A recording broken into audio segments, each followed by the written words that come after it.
Good morning, Kasturians.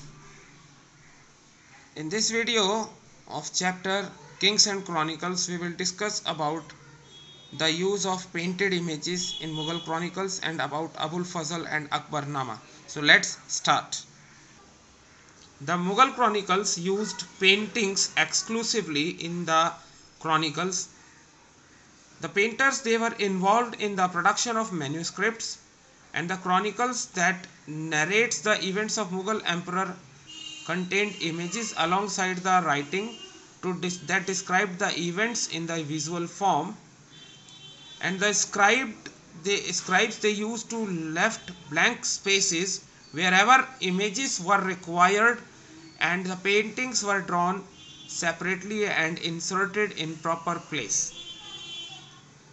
These paintings actually enhanced the beauty of manuscripts and communicated the ideas about kingdoms and the kings. The historian Abul Fazl, he described these paintings as a magical art, and the paintings they made the inanimate objects look life as if they possessed life. And these paintings, when they were produced, portraying the emperor, his court, and the people who were part of it, they became the source of tension between the rulers and the representatives of the Muslim orthodoxy, that is the ulemas.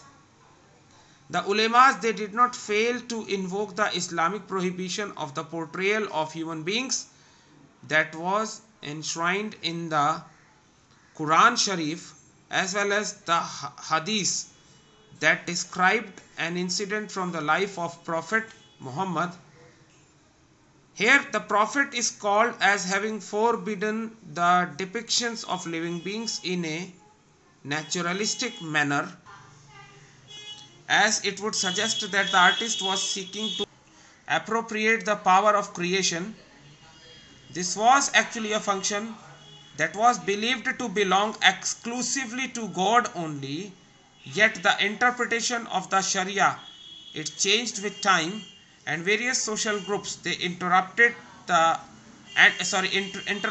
body of the Islamic tradition in different ways, and the groups they put forward an understanding of tradition that would best suit their political needs. And the Muslim rulers in many Asian regions they patronized artists to paint their images and court scenes.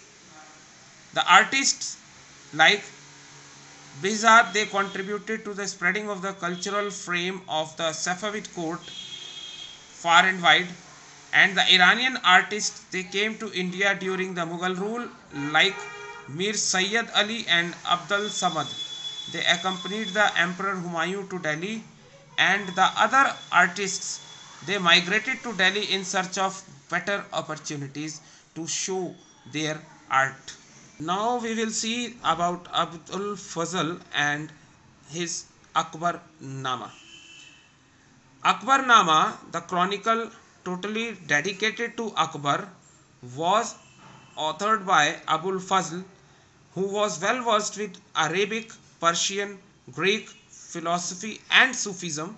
Moreover, Fazl was a forceful debater and independent thinker who consistently opposed the conservative ulemas. These qualities of Fazl impressed Akbar, and who found Abul Fazl an ideally suited person as an advisor and spokesperson for his policies. Akbar's objective was to free the state from the control of religious orthodoxy. That's why Abul Fazl became his courtier, and in his role as court historian, Abul Fazl shaped and articulated the ideas associated with the reign of Akbar, and he was murdered by Bir Singh Bundela, who was an accomplice of Prince Salim or Jahangir, who conspired the killing. The Akbarnama is one of the important illustrated official histories. The manuscript has an average of around 150 full or double page paintings of battles sieges, hunts, building, construction, and court scenes. In 1589, Abul Fazl worked on the Akbarnama for 13 years, repeatedly revising the draft, and the chronicle is based on a range of sources including actual records of events, that is waqai, official documents, and oral testimonies of knowledgeable persons. This Akbarnama is divided into three books. The first two are chronicles and the third is Ain-e-Akbari. The first volume starts from the history of mankind from Adam to one celestial cycle of Akbar's life, that is 30 years, and the second volume closes in the 46th regnal year of Akbar. The Akbarnama was written to provide detailed information of the political events of Akbar's reign. This Akbarnama was written to provide a detailed description of Akbar's reign in the traditional sense of recording politically significant events across time, as well as in the more novel sense of giving a synchronic picture of all aspects of Akbar's empire, that is the geographical, social, administrative, and cultural aspects without reference to chronology. In the Ain-e-Akbari, the Mughal Empire is presented as having a diverse population consisting of Hindus, Jainas, Buddhists, and Muslims, and a composite culture.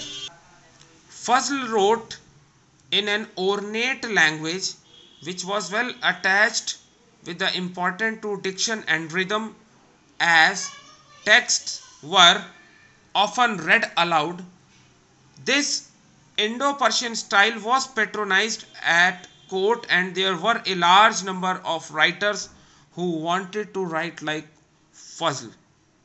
That's all we have in this video. Thank you and have a nice day.